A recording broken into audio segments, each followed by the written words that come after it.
The Lord be with you. I'm Deacon Keith Fournier. Our first reading is from the first book of Kings. Then, in the presence of the whole assembly of Israel, Solomon stood facing the altar of Yahweh, and stretching out his hands towards heaven said, Yahweh, God of Israel, there is no God like you in heaven above or on earth beneath, as loyal to the covenant and faithful in love to your servants, as long as they walk wholeheartedly in your way. Yet will God really live with human beings on earth? Why, the heavens, the highest of the heavens, cannot contain you. How much less this temple built by me? Even so, listen favorably to the prayer and entreaty of your servant, Yahweh my God. Listen to the cry and to the prayer which your servant makes to you today.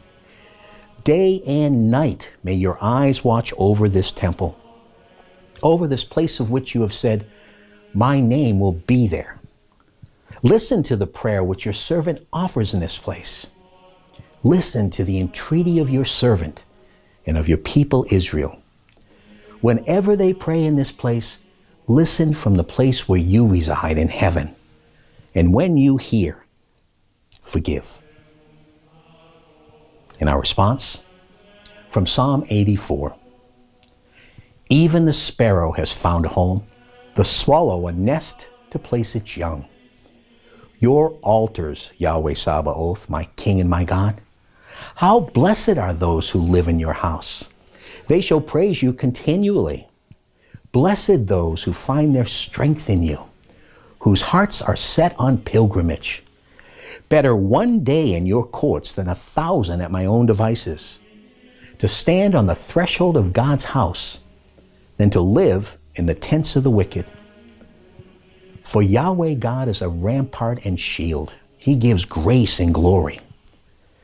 Yahweh refuses nothing good to those whose life is blameless. In a reading from the Holy Gospel according to St. Mark.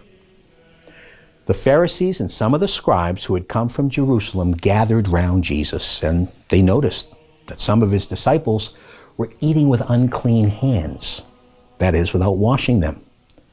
For the Pharisees and all the Jews keep the tradition of the elders and never eat without washing their arms as far as the elbow. And on returning from the marketplace, they never eat without first sprinkling themselves. There are also many other observances which have been handed down to them to keep, concerning the washing of cups and pots and bronze dishes. So the Pharisees and scribes asked him, why do your disciples not respect the tradition of the elders, but eat with unclean hands? He answered, how rightly Isaiah prophesied about you hypocrites in the passage of Scripture. This people honors me only with lip service, while their hearts are far from me. Their reverence of me is worthless. The lessons they teach are nothing but human commandments. You put aside the commandment of God to observe human traditions. And he said to them, how ingeniously you get round the commandment of God in order to preserve your own tradition. For Moses said, honor your father and mother, and anyone who curses father or mother must be put to death. But you say, if a man says to his father or mother, anything I have that I might have used to help you is korban, that is, dedicated to God, then he is forbidden from that moment to do anything for his father or mother. In this way, you make God's word ineffective for the sake of your tradition, which you have handed down.